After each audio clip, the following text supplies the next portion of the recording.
Yo, there's something beautiful about Bearcats basketball. High flying. Kenyon with a jam. Shot denying. Miles rejected.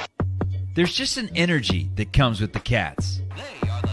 A rich history built on toughness. And Mick Cronin looks like he wants a technical. A bring-your-own-lunch pail mentality.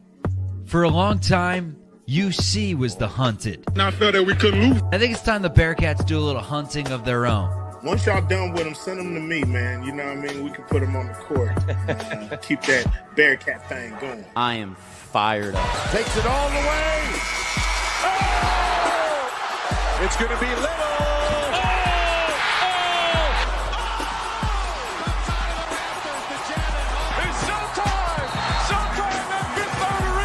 I wonder how Steve Logan would be over in Afghanistan or somewhere. I bet he'd be pretty poised. He just does not get rattled. Van Exel, he'll cut it loose. Watch out.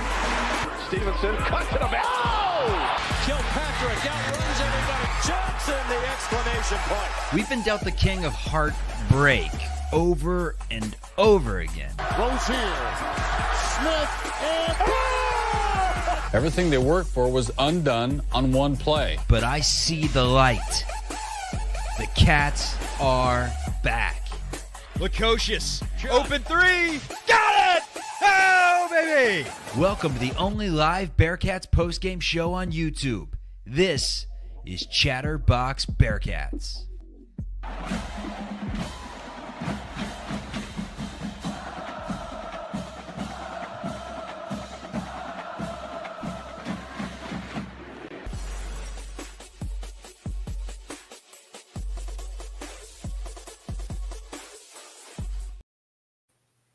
We are back. Chatterbox Bearcats coming at you. We are going live anytime there's breaking news, portal departures, portal arrivals, and also after every single football and basketball game. I'm Nick Niehaus, hosting tonight's show, joined always by Eric Lilly, and a new addition to the midweek show for this week, Hudson Klauke. He's been joining us a few times. So we have a three-man weave for you tonight in what was a controversial, or at least what our rivals down south are trying to make controversial day for the Cincinnati Bearcats, with the hiring of Bearcat basketball assistant coach Mamadou N'Diaye coming from UCF. So got a couple of UCF steals. Mamadou N'Diaye, the assistant coach, and Moustapha Thiam, the obviously heralded center that we got in the transfer portal. I guess that was a couple weeks ago. So we haven't talked in a while, guys. I'm excited to hear everybody's thoughts from the last couple weeks. Had some time off because there really hasn't been any breaking news recently. That, of course, ended today with that hiring. I want to start with Lilly. What do you think of A, the hire, and then B, what all the UCF Central Florida, I guess I should say, fans are talking about it? I think it's a pretty good hire, all things considered. Like a month ago, when Adams left, I know everyone was happy about it, right? Because he missed on so many guys that we felt like we were so close on. But I was a little concerned that we wouldn't be able to, with Wes being on the hot seat, it's kind of hard to hire, I feel like. But this is to get a package deal out of this is pretty exciting. You get your starting center, who can shoot threes and is one of the best shot blockers in the country. Plus, he's young, so we like to think he can get better. And then you get a proven assistant that, he coached under Todd Golden in San Francisco. He got UCF some guys. He's got really strong connections in Africa. And, we've complained about the lack of big man coaching. It just doesn't feel like, I'm sure we have a big man coach, but he's 7 foot. He's a big man coach. He was a big man in the NBA, and I'm pretty excited about the hire, honestly. I thought we would do way worse than that. Just felt like maybe we were going to get some retread or some young guy we've never heard of that was trying to take a chance on his career. So I'm happy. Yeah, I'm certainly happy. Hudson, you texted us earlier when you saw all the Central Florida tiers, and you're like, we didn't have an assistant coach opening during the season. Like, what are these rumors that apparently he was shopping Thiam around? He was, I I guess, saying me and him are going to go wherever during the season. But again, UC, we didn't have an opening for an assistant coach. So I feel like that's not necessarily the case when it comes to us. What do you think about all the tiers coming from Florida? Oh, I love it. I'm eating it up, man. I am eating it up. I mean, sure, it's one thing, like if people were talking when we were talking about going to the Crown, everybody was doing this. Welcome to 2025 Central Florida. That's how this thing works. And I love it. They're like Wes Miller. He's a thief in the night. He's the last face you see before your best player and assistant coach leave and head to Cincinnati. It's like this is happening all over the place. And to Lily's point, I think it's a great to get a big man in the building that's played in the NBA, a 7-footer. Listen, we love Drew, but he couldn't coach Aziz Bandaogo. We get a guy like this who's apparently just reading through what he's been doing. Like he's been involved in some of UCF's best recruits. So I think it's a win-win. I'm interested on some of the money that we saw. Like that one guy posted, it was $1.6 million. Who knows if that's accurate? That scared me a little bit. I'm like, Jesus, like we threw $2 million at an assistant. But all things considered, man, yeah, I'm happy. I know UCF's all pissed off, but outside of our world, though, like nobody gives a shit about this, which is funny. Like everyone was going nuts about DeVries and Indiana. Like no one else outside of UCF and Cincy is even talking about this. But that's why we have the show. Yeah, that's exactly why. And I like the assistant coach hire, not only because he obviously comes with Chom, but also like now, like you just mentioned it, Hudson, good point. But like we have now a dedicated big man coach. Like that was something that I guess, Aziz Bandaogo, he didn't develop a post game while he was here. It was Lob City or putback dunks. And also we saw what happened with Arrinten Page. It's not like he got better throughout the year. There was one flash where we thought Page was going to get better. I forget, it was early on in conference play, and that obviously that plummeted to 0 minutes a game towards the end. So I'm just excited to what he can do with the development of big men. So hopefully he's here for a few years at least. But yeah, it's crazy to see what Wes Miller is doing. I don't want to just say to save his job, but at least he knows that it's a do or die year. As a whole, though, Hudson, how do we feel? I know we were texting last week going back and forth on our thoughts about the roster as a whole at this point. It's safe to say that we're maybe 1 or 2 additions away from the roster being set. So we almost have our team at this point. What do you think about the roster as we know it now? Now we'll talk about some targets here in a few minutes, but right now, not knowing anything else, how do you feel? So just objectively, it's an upgrade from last year. There's no doubt about it. When you look at the guys that we brought in, the guys that left, some of those, additions by subtraction, really, in my opinion, it's interesting though. Like I'm still trying to figure out how this whole thing's going to work together. He definitely brought in talent. The one thing we didn't do was bring in, a wing guard type, a 6'5" type of guy like we were talking about that is just a go-to scorer. We did not do that. Now maybe Shanabayev is that guy, and they're relying on that. But that worries me a little bit because it does look like Jizzle James is probably going to be the guy getting the volume so far of how we're looking at this roster. Scares me a little bit, but they brought in a ton of talent. The spacing is going to be way better. We'll see what they do with some of these targets that we're about to get into. But the spacing by itself is going to be better. We got some more shooters. We got tougher guys, grittier guys, that's for sure. And we got a guy, in Jalen Haynes that's an actual post scorer. We did not have that on the team. So I like what we have. Is it going to be enough? We'll see. Maybe they just gel really well together. And, their ceiling is we could talk on what their ceiling might be. We're not going to get there yet. But, I don't know. It's a wait and see thing because who knows what's going to happen.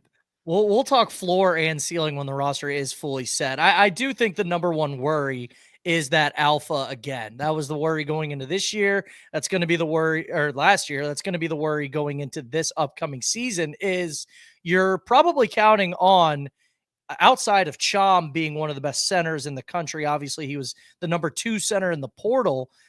You are missing out on an alpha so far with outside of Jizzle James and Shanabayev. So you're counting on one of those 2 guys, right? Essentially to be that alpha. So does Jizzle, was he really just a sophomore? Now he takes a junior leap, or is Shanabayev the truth and he's NBA bound after his 1 year in Clifton? I think that's what you're counting on. Lily, is that the number one thing you see? I also want to know just like your full thoughts on the roster as well. Yeah, and I think the staff made a decision like early on at the beginning of the portal, like the guys they kept or the guys that didn't leave. I mean, we still don't know if like guys are forced out or if they wanted just better fits, stuff like that. But Jizzle staying, Day staying, Abayev coming in, like those are clear. The staff is gambling on those guys to get better or be day one impact guys when you're talking about Abayev, and then fill around them. And that's a gamble we have to take, honestly. Like, we're not Kentucky. We can't just go get a star at each position, right? So that's the gamble they chose. And I think in terms of, like, when you think about those three players building around them, they've done a great job so far. I would put the portal right now at like a B+. And to Houdini's point about not really sure exactly what the roster looks like yet, I think that 4 spot, the next edition is that big swing edition to where we could start saying like maybe this is a amazing portal haul. Until that happens, though, I think we gotta stick with the B grade around there. I gotta say, like, I agree with it's probably around a B in terms of attitude and edginess and everything. It's an A+ for me. Like, there was definitely I beat a dead horse after the Crown tournament that, like, I just don't think we had guys who disliked losing, and you certainly with Kirk Creases, Sincere Harris, Jalen Reynolds as the top 3, like, dog, the ex-dog. Like, Lilly's got his spreadsheet already for who's the biggest dog on the team. So I think that's an A+. I really like what Wes did there is he got some guys who are flat out going to hate losing. So I really like what he did there. I do worry about the alpha on the team, but you know what? The portal's not closed. Apparently we got a boatload of cash. I mean, it seems like this is a spending spree that Wes Miller has gone on. I wasn't fully expecting, you hear the numbers that are thrown around. Like, are we in the middle of the Big 12? Are we down on the bottom? Like, Hudson, are we rich? Are we rich, Hudson? This is why you got to love Wes Miller, though, because, I mean, he was like, I'm tapping into everybody I know. I'm tapping into the big fundraising guys. Any CEO I've ever even shook hands with, I'm calling him. I'm dialing him up because he knows it's do or die. And, yeah, like the NIL money just kept – the number that we kept seeing just kept growing and growing. And then you see some of the numbers thrown out with Jom and the assistant coach we got from UCF. And the one thing is, we wanted him to overhaul this thing. And this is going to be a completely different team. New identity, screw the whole thing where bringing everybody back actually means anything because it didn't do shit for us last year. So I'm excited. This is like, I didn't expect to feel like excitement going into this season. I thought it was like, just get it done with, and then we'll have to rebuild after that. But now I'm excited, brand new roster, and a lot of dogs, like you said. I mean, hell, 247, I think they got us. Not that this really means anything, but I think with the recruiting and the transfer portal, we're like, what, 12, Lilly? Something like that. So on paper, it looks really good. On paper, it does. And I feel like it always does. That's what the haters are always saying, like Wes Miller off-season champ. You know what I mean? Like that is the number one thing when I'm like texting my buddies who are non-UC fans. I'm like, hey, here's another one. Whenever we get linked with someone, I'm always like, look at this. We're rich. And they're like, yeah, dude, you say this every single April and May. Like get a grip. So, Lilly, are you going into this year with the roster we know now with as much excitement as you went in last year? Now, again, we were wrong about last year. So, like, nobody thought what was going to happen happened. And I'm curious where your head's at. I'm cautiously optimistic right now that it goes into that the last guy we had here. I know there might be another depth piece after that if we had 2, but there's a couple things that make me want to be as excited as I was, and we'll see what happens. But I think like something that we kind of just overlooked at this point, like the day it happened, it was just such a shock. But there was talk of like when Day and Jizzle stayed that like we're stuck, like we're not going to get any better. We're stuck with these 2 point guards. The staff added Kirk Risa and the other 2 point guards stayed. I think that's a big deal. This isn't like a CJ Frederick scenario to me. Kirk Risa has tons of experience at multiple stops as a passer, as a point guard, as a leader, as a shooter. And it just makes me feel so much better about the point guard room than I did about like last year. Obviously I was excited, but it makes me feel better. And then even adding Chom after we had Haynes, like there was a couple days there where I thought Haynes was just going to be our starting 5, and I was a little nervous. I'm like, this guy's exciting, but I don't think he, you know what I mean? I'm not convinced he's a Big 12, 28-minute a night guy that we can rely upon. And so it feels like we have depth at those 2 positions right now. And then you get to the other parts of the roster: Sincere Harris, dog, Celestine, shooter. Like, we can kind of see what's happening here. Still stuff to do, but I'm probably gonna be excited if we land someone like perhaps Baba Miller, who we're probably going to talk about here in a little. Yeah, I'll talk about him right now. I'm going to put a bow on who we already have. Just a full roundup. Sincere Harris from West Virginia, Jalen Celestine from Baylor, Kirk Kriisa from Kentucky, Jalen Haynes from George Mason, and of course Moustapha Thiam from Central Florida. So that is the portal class as of now. But Lilly, you're the wizard with the follows on social media. I don't know. You're the wizard. You're the wizard. So talk to us about who we're going after, kind of who is a target at the moment, who's followed who, and kind of what's going on, because it seems like it's been a minute since we've heard anything. So from my perspective, Baba Miller is like the number 1 guy right now. The follows are there. The staff going down to Florida for what we assume was him is there. And it was the big wigs too. It was Wes and Chad Dollar. So that to me says he's a priority. Plus, if you look at the spreadsheets, there's a wide open spot there right at power forward, guys. And we could do the goofy Jalen Haynes at the 4, Celestine at the 4. Those are options. But to me, going into a season with that, it's just a headache. I want clarity, and I want like a clear 4 on the roster, and Baba Miller is that. Other than him, I'm sure we have some backups, but on the spreadsheet, like Sean Durer, Gordon, Caton Bristow are guys we were linked with, Rylan Griffin. Those are guys that maybe are backup plans for not like true 4s, but guys we could take gambles on if we miss on Baba. But it has been very quiet on the Baba front here in the past couple of days. So hopefully something pops up soon, because my excitement would take off if we land him. Big time pickup. So all eyes are on Baba Miller from Florida Atlantic. Houdini, have you looked up his tape where everything looks amazing with every other recruit that we see in the transfer portal? I sure did. And I know I texted you guys. I'm like, we need this guy. We need this guy. I love watching the highlight tapes, because it just shows the highlights, as you might imagine. And he looks awesome. And if people were upset about Dylan Mitchell leaving, he's not quite that athlete, but you're going to get some high-rise dunks out of this kid. And he's got a decent 3-ball too. I know, on the numbers, it looks like he's been getting better and better, 34%, but just the form, like you have to guard him. You can't just leave him wide open. Averaged about 2 blocks, almost 3 assists as well. So he's a bit of a playmaker. I'd have to defer to Lilly on his defensive effort, but he's a lengthy dude. He would fit perfectly in that 4 spot, because like Lilly said, I mean, who do we even have? Like Tyler McKinley's like our true 4, and maybe Haynes played a lot of power forwards or center, whichever one you want to pick there. So having a guy like him would be awesome.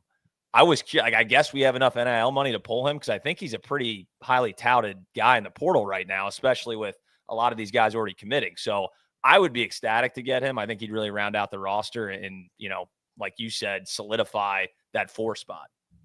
And I at this point, nobody should have any bias as to what school people are transferring in from. I think it's something to be said where if you have like 8 low-level guys, all playing in the MEAC or I don't know, the Patriot League, like, that's probably concerning. But if you do have a bias of a lower level guy, like Baba Miller did start off at Florida State. And I mean, he started 32 games as a sophomore. Now, Florida State, I don't think has been any good recently, but this is still a guy who averaged 7 and 5 in the ACC.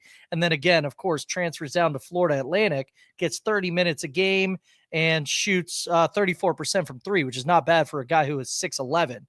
So I love the guy. Like you mentioned, I guess we have the money for him. I'm not entirely sure, but there's a lot of smoke surrounding this guy, or at least there was. And of course, I feel like the whole portal has kind of gone quiet. I feel like there hasn't been as many news even across, other schools.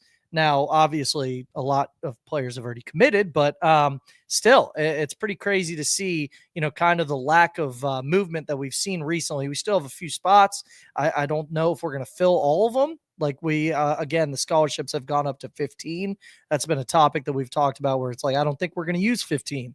But anyway, Baba Miller, he's the one to look up for everybody on YouTube, because I think you'll like what you see.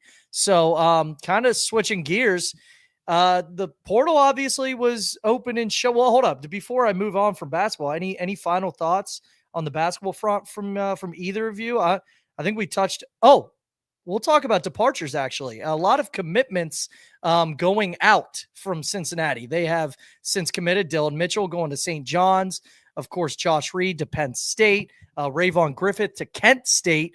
And then, Lily, you fill in the rest. I'm trying to rattle these off at the top of my head. Page at Northwestern, Hickman, Charleston, Skillings, Baylor. Is that everybody? I think that might be. Which one? Dylan? Dylan to St. John's. Yeah, I did say. I think CJ Anthony, Iona. There we go. Shout out CJ. Anyone stick? I want one guy that like sticks out to you, whether it's like this fits perfectly or what, Lily.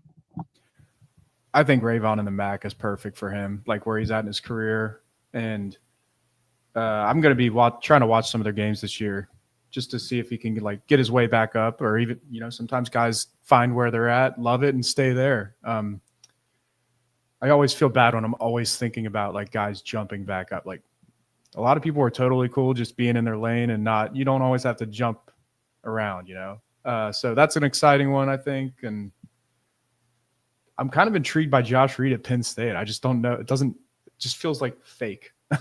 Like, did that actually happen? Hudson, what about you? Yeah, the Josh Reed thing. The Josh Reed one kind of head scratcher for me. Like, I wanted to see a Josh Reed show. I wanted to see him go to like Miami of Ohio and just get volume shots up, just launching the ball from three. We won't see that. He'd probably have a similar role at Penn State, but everyone kind of made sense when you look at like Dylan Mitchell, St. John's. Like I totally see that. And Rick Pitino might make him, all Big East by the end of the year, and we're going to be devastated by it. Yeah, everyone kind of made sense. Yeah, Dan Skillings, just like an athletic freak. I love all the Baylor people that are like, we just got, the haul of the century with Dan Skillings. Like, really? Like, now he's doing TikToks for you. And, it was cool when he was doing it for us, but now I'm like, I'm disgusted by it.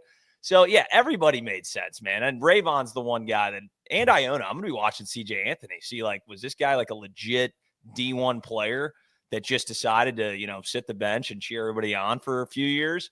So, yeah, I'll be watching, checking in on all these guys because, like, yeah, we got no hard feelings with anybody. It just didn't work out here.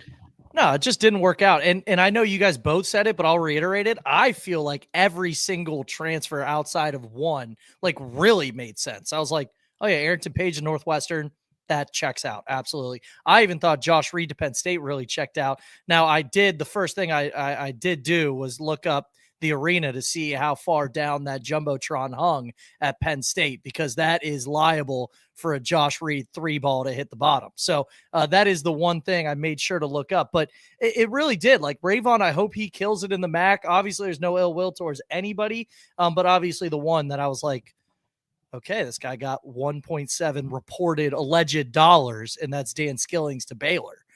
So that is something that, again, like with these numbers, do we know if they're true or not?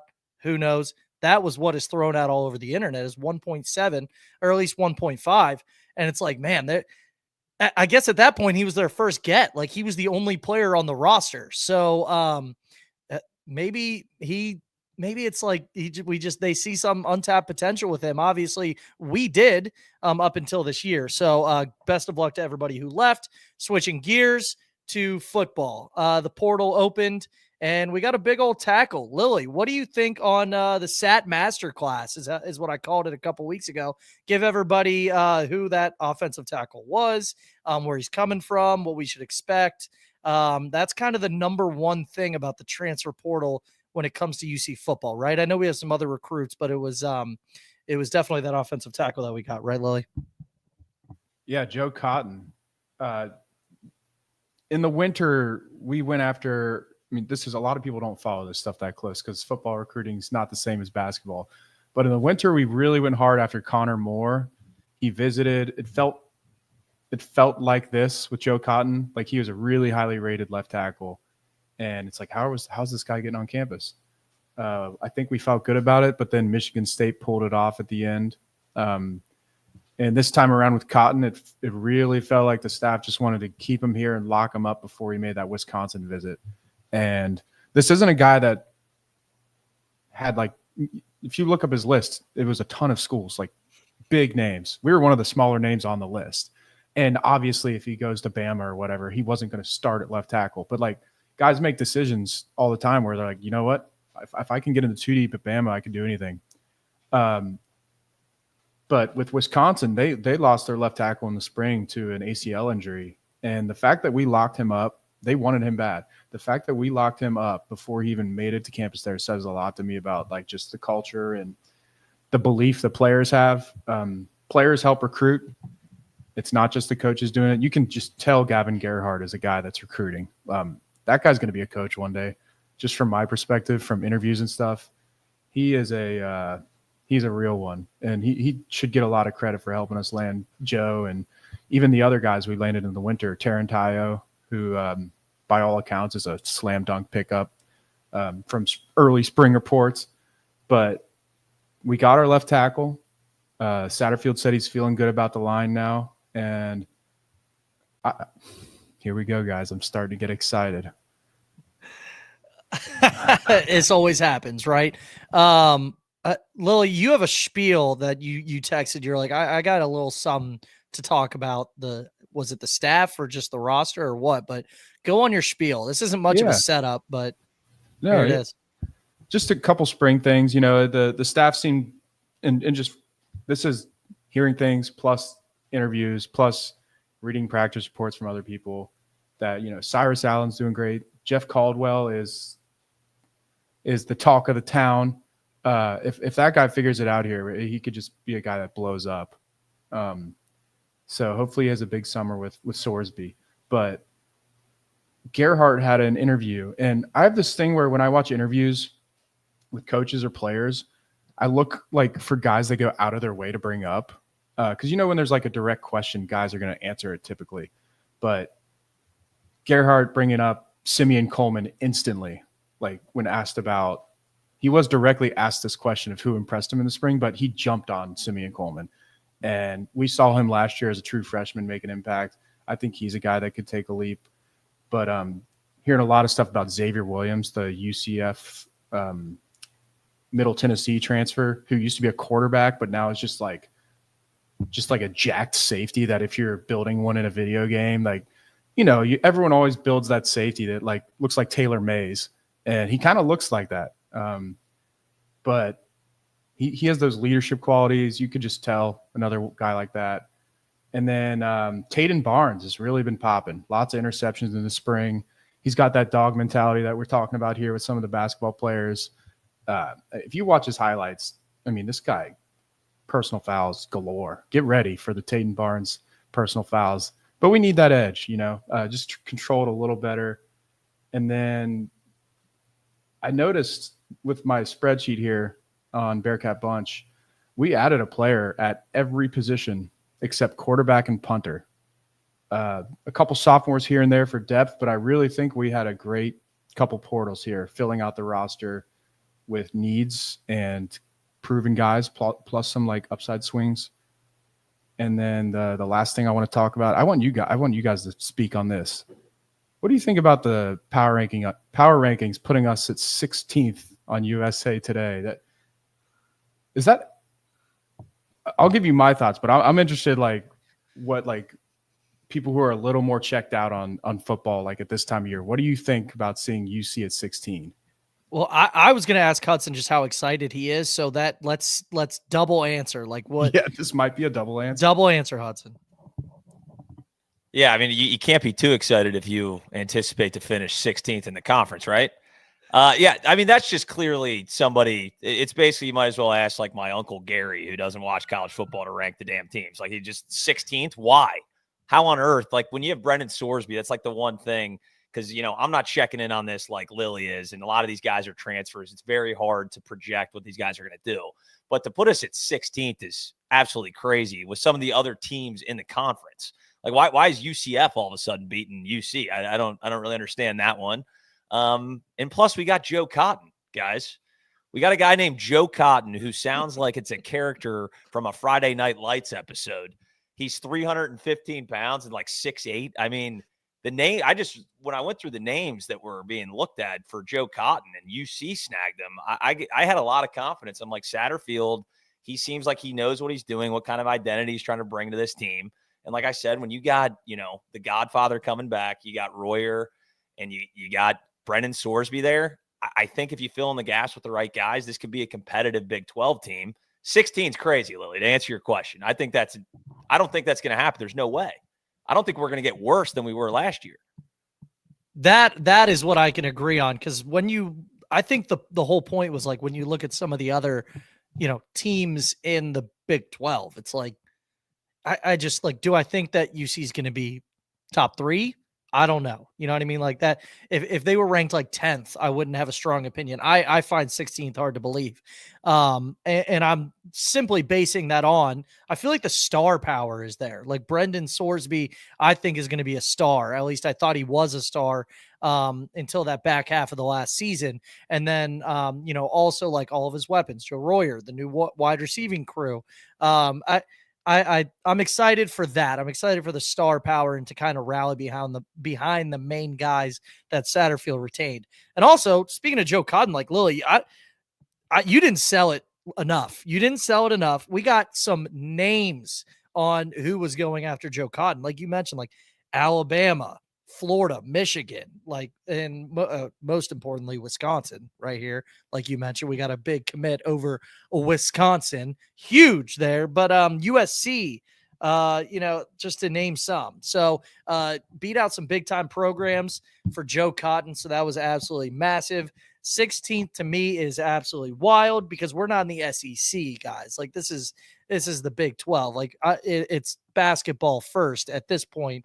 Not, obviously crapping on the Big 12. Like it's still a great power conference, but like it's not football centric, I don't think. I mean, obviously they've been really good at basketball recently. So any final thoughts on football before we head to the mailbag?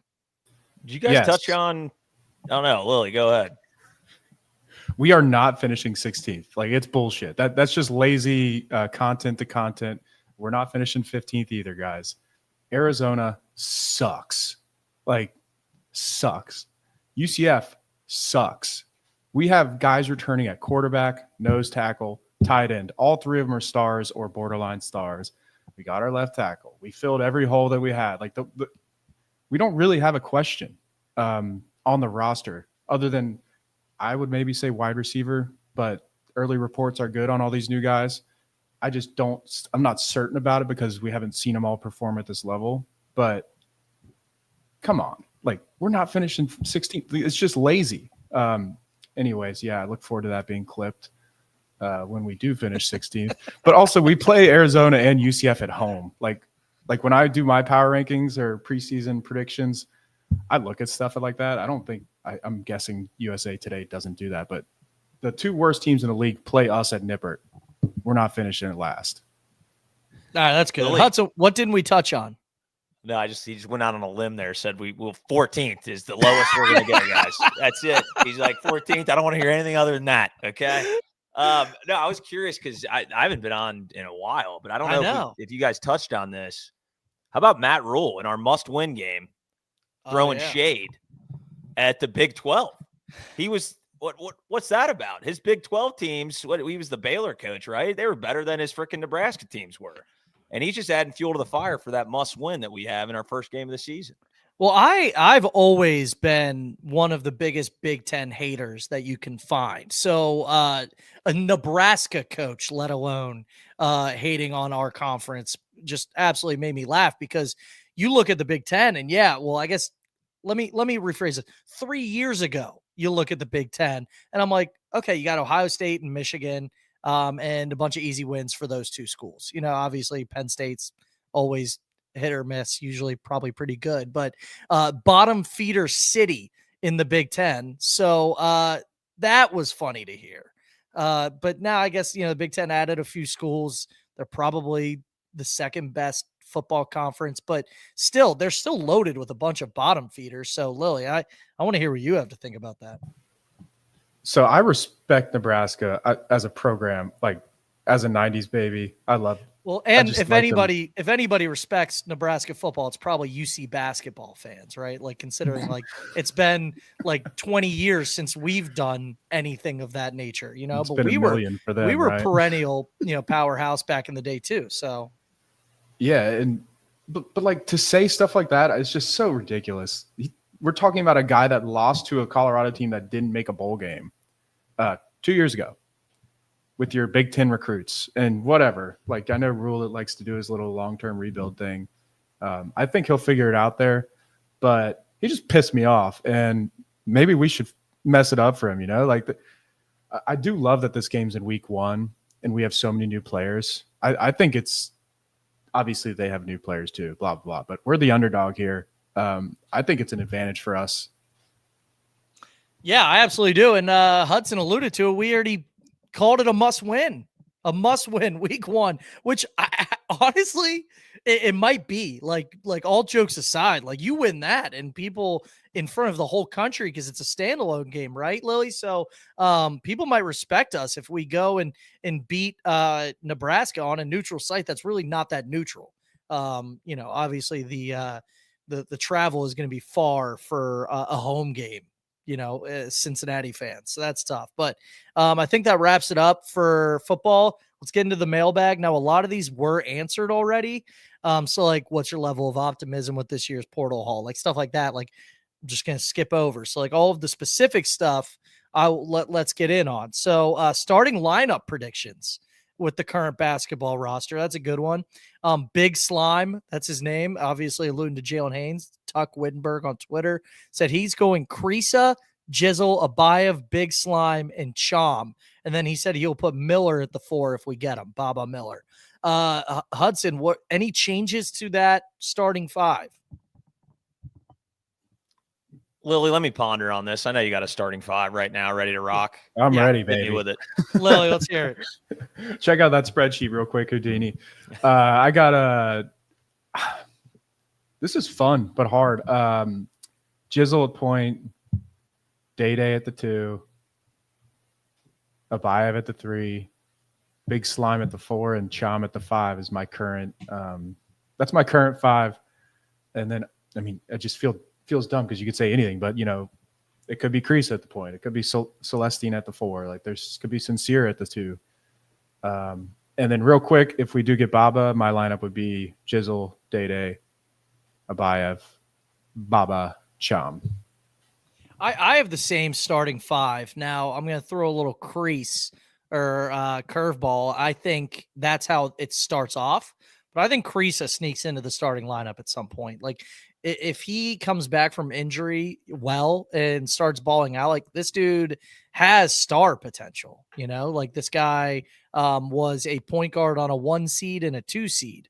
So like people are kind of sleeping on Kirk Creasa. Like he's like 260th in the transfer portal rankings. I guess it's because it's been a couple years since he's done something, but like he's not old. Like it's not like he's a veteran. Like he's old for college. He's not like 40 years old. So I think he might sneak his way into the starting lineup. Hudson, what about you?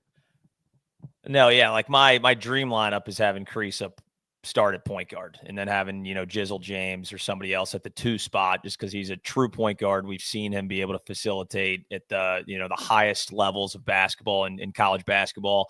And then it gets interesting because like Abayev, I think, is just shoot in to start. And I don't think it would be the worst thing to have him as like a scorer off the bench. I just don't think they're going to do that. So it's probably going to be like Sincere Harris coming off the bench. And then you heard a lot about like, Haynes never played the 4 spot, but it's like, well, he didn't play in the Big 12. So interesting what you do there. I think we're going to see a bunch of different lineups and see what works. So yeah, I mean, I'll go Creasa, Jizzle at the 2, Abayev at the 3, Haynes at the 4, and Chom at the 5. I think that's the consensus there, is that some sort of those four mix Kerr, Day, and then obviously if we get Baba Miller, I feel And like real that quick, is not to cut you no, off. cut me off.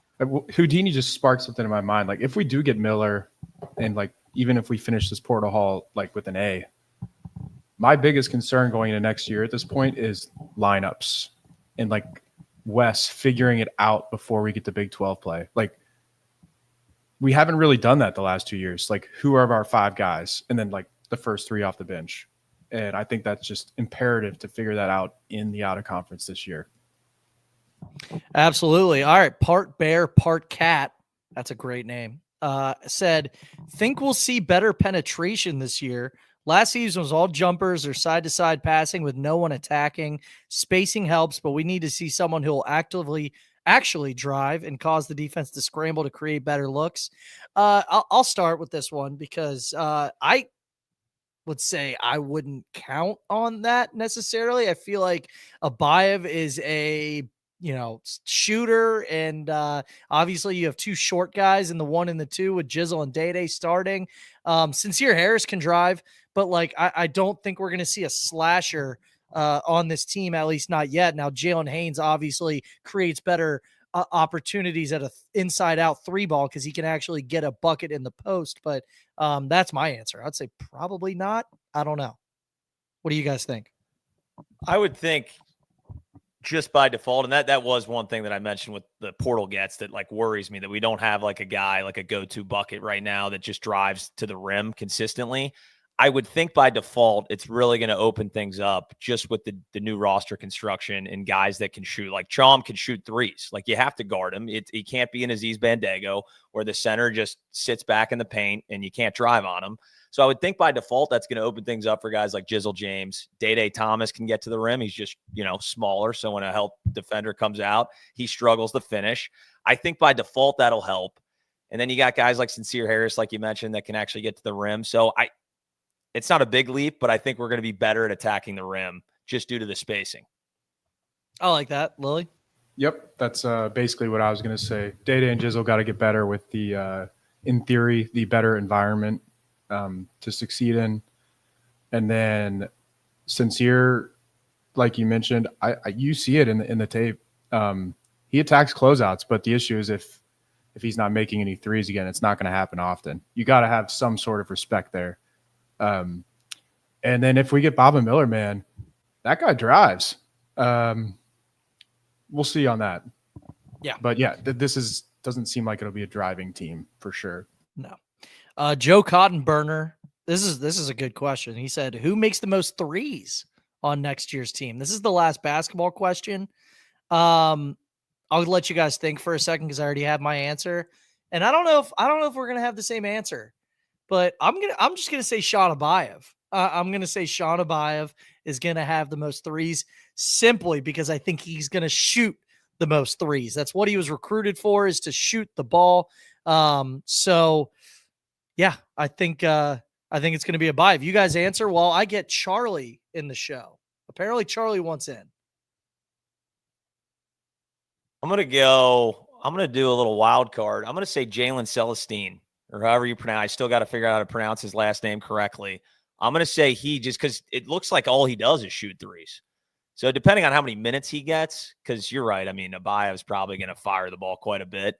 I'll go with him. I'll go with Jalen, the kid from Baylor. Yeah, that's my answer. Day Jizzle, both in the 40s last year. Celestine was as well. It is pronounced Celestine, by the way. I looked it up. So all right, I nailed it. Yeah, I feel like my mystery pick here would be if Kriisa wins the point guard job. If I knew he was going to start a point guard, I think I'd pick Kriisa, but I'll say Celestine for now. All right. There he is. There's Charlie Walter, live from, I don't know where he is. It's dark in Cincinnati. So is he in Chicago? Are you in Chicago, Chuck? What? We are in the suburbs of Chicago, fellas. It's been a long day. It's been a great day. It's been a blessed day, and the day's young. Going to get a haircut and going to pick up my wife's cargo from Macy's. Wanted to jump in here, though, with a starting lineup because your guys were pretty stock answers. I think Sincere Harris is starting. I think you need that defense on the floor. So I'll take him as your shooting guard. I don't see any chance Jizzle would come back to come off the bench, but at the same time, like, Kreese is nice. If he's healthy, we're sleeping on Kerr a little bit. But I also don't think Sincere is going to play the 3. So let's throw Jizzle and Sincere out there at the same time. You need shooting, so we'll go Abayev, Celestine, and then Cham at the center position. I don't see any way that they're going to run the Twin Towers with Haynes and Cham. Wes may experiment with it at the beginning of the year. That may be the first lineup we see. But come season's end, I find it hard to believe that that's going to be a 5 spot that we go to with those 2 on the floor at the same time. Would Baba Miller do anything for you, Chuck, in the starting lineup? I honestly have not seen a ton of his game, but just looking at the statistics alone and seeing as him being a Florida Atlantic guy, and they've been pretty solid, look, my opinion means nothing. I've literally never seen him play. I just heard some of the rumors. I want our guy from Auburn. What happened to that? Chad Baker-Mazara? What happened to Chad? There was some smoke there for a second apparently, but USC committed to USC, so that dream is dead. God, first Collier and now this. Oh. We did get Page though. We did get Page, Chuck. Anything else? Are you sticking around for the end of the show? I'll throw in a few more things. Okay. The shooting aspect of it with the starting lineup's tough because Jizzle's for sure going to be starting, you would think, right? Jizzle day on the floor at the same time. With their lack of ability to hit the 3 ball, you almost have to go, if Abayev's penciled in at your starting 3, you almost have to go small and throw in Celestine at the 4 in that spot. So the lineups that you guys are throwing out there, in theory, it's great. It's like, oh, let's be huge. We love that. I mean, we got destroyed on the glass in every single Big 12 game this season. But I just don't see with the spacing, if you're throwing, Day, Jizzle, Cham, and Haynes in the lineup at the same time, I don't see any chance that works. I don't think Celestine was brought in to come off the bench. I don't think Sincere Harris was brought in to come off the bench. So maybe it is Abayev who's your 6th man and he's your microwave coming off the bench. And maybe it could be a lineup of Kerr, of Jizzle, of Sincere. That doesn't work. Then you're tiny. So it comes down to roster construction again for me, man. Like, I like all the pieces individually, but like Hudson said, we don't have that go-to scorer. We think it can be Jizzle. We also know that Sean Abayev is light years beyond most freshmen in the country, maybe the most talented freshman in putting the ball in the bucket. He kind of reminds me of James Harden, to be honest with you. Like the way that he's just able to operate with the ball in his hands and hit that step back 3, take a couple dribbles and shoot it over whoever it may be because he's 6'8", and a willing passer and pretty good passer. I've been super impressed with Abayev. But, I think Cham at the 5 and Jizzle at either the 1 or 2 are really the only things that you can pen in based on how much money we are giving them.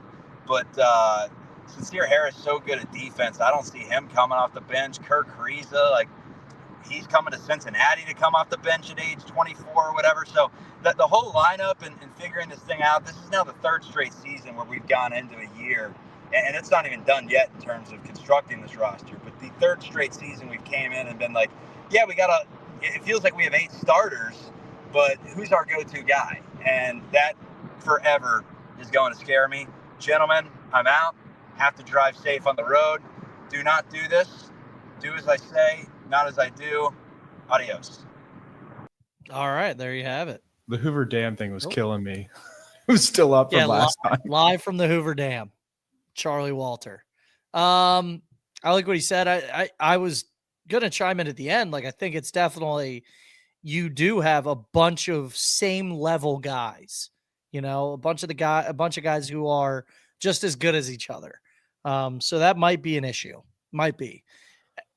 Do you want to add on to that, Hudson, or should we get to the next? Well, no, it's just with the starting lineup, it's impossible, as Chuck just tried to do, and backtracked 6 different times because Jalen Haynes came here and we paid him a boatload of money. A10, first team, all A10. He came here to come off the bench too. It's where do you draw the line? It'll be interesting. But yeah, Baba Miller, I think, probably slides into that 4 spot because we need some size. I think that he would probably be the guy that goes in there. End of story. Look at the contending teams. A lot of great players come off the bench. That's the reason to be excited. Like Chuck being confused there is like all these guys, if you put them on last year's team, they're getting into the lineup some way, like with how bad we were, right? In his small ball lineup, he acted like it was crazy once he got to the end. He's like, wait, what am I talking about? But you have Chom back there who like is an upgrade defensively from Aziz. You can play small ball in theory. Like if he's as good as he was last year around the rim, you can play small. Yeah, absolutely. The Zach Taylor truther. Now that name might make sense for this question, maybe. And I'm not hating. I'm not. He said, is a bowl game appearance / win setting the bar too low for Satterfield? Really like the moves he has made and think this team could be capable of competing at least a little bit in the Big 12. Are we expecting 6 to 7 wins being too low? Is that too low? Hudson, I'll start with you. We better make a bowl game, man. You have to make a bowl game. It's not that hard. The bar is not that high to make a damn bowl game. So, yes, I think we got to – what's the over-under? I'm trying to look it up right now. Do you know what the over-under is? If I had to guess, it's 5.5 again. It's either 5.5 or 6.5, and I think it's 5.5. Okay, you got to take the over. You got to win at least six football games, right? That's if you don't do that, then it's like we really got to start doing the hot seat for not only the basketball coach but the football coach too. And I'm kind of sick of the hot seat talk. I want to stop it. But he's got to win 6 football games or we're in serious trouble. Oh, if you're sick of the hot seat talk, you might as well quit your job right now. I mean, dude, we're going to be going into the basketball season. Wes is on fire. He's on fire. But that's just they're talking the baseball guy too. They're already saying he's on the hot seat. I'm like, God. I can't do the hot seat anymore. I'm hot seated out. Okay. Lily, are we expecting too little from Satterfield? I think it's normal to like just see the progression from whatever. What do we win? 3 the first year to 5-7 to go 7-5. But it's not how we should look at it because the players aren't. And in this league, it's the league of opportunity. So in my mind, like there's a couple teams who cannot win this league, and we aren't one of them. We can win it. It's possible. We retain players 2 years in a row. We've landed some big recruits 2 years in a row. It's time to win football games, and I think we should hold them to that standard. I don't see any reason why we can't win 7+ games. Yeah, I will say this. I mean, look, you go from being a group of 5 program to now in the big leagues, and it's like there's some grace there. So I don't think it's asking too little, but I think that 5.5 is like the hot seat talk, like Hudson said. I'll repeat exactly what he said. You better make a bowl game. If you don't, you're uncomfortable. If you do, I don't know. We're on to Wes Miller. I don't know. I don't know. I think it's, you're at a school where, you just had amazing success, but people don't realize a lot of that came from being the hot and trendy group of 5 team. You know what I mean? Like Lilly has said that all winter long when we were losing. He's like, I think things are different because you go from being the very best group of 5 program to now you're just in the middle of the pack with everybody, So things are different. So I think some grace needs to be given there. Jacob Mooney said, how good will the offense be this year? And he's talking about football. Lilly, we'll start with you. I think it should be better. I don't know if it's going to be like crazy good or anything like that. I expect the defense to be way better, honestly. But in terms of offense, the way we fell off at the end of the last year, it really felt like in the moment, it felt like Sorsby got hurt, but nothing has come out about him being hurt. So I think it's safe to assume that like just teams figured us out, and all that the 5'10" receivers we had just didn't have enough speed to get open before Sorsby got hit. We need our receivers to be better this year, and then you never know what could happen. Maybe Royer blows up with like extra attention on the receivers. So like if they're caring about these receivers, who knows what Royer could do. And then Tyree Walker, I think it's safe to assume he'll be Kiner, like production wise. He looks the part. He was impressive in spring. He's old. He's a seasoned veteran and exactly what we needed, I think. So I think the offense should be pretty good and obviously better than last year. What do you think about it, Hudson? Yeah, I mean, I know you just mentioned 5'10" receivers. I wouldn't have been pissed if we kept Tony Johnson. He just committed to the U here recently. But you still got Royer, and then Kiner, like you mentioned, left, and we pulled the Wisconsin kid, and we always seem to figure out the running back position, so I'm not too worried about that. The receiving room is just a big question mark to me. I know you're following like these transfers much more closely. That's the biggest question mark. We'll see, and it seems like they kind of rebuilt the offensive line too with Kandra leaving. So I like where we're at. I still have total faith in Brendan Sorsby. That's kind of where I'm hanging my hat on this whole season, and hopefully the defense can just be a little bit competent. You don't need to be superstars. You got to be at least okay, not horrific. That's what I'm hoping for.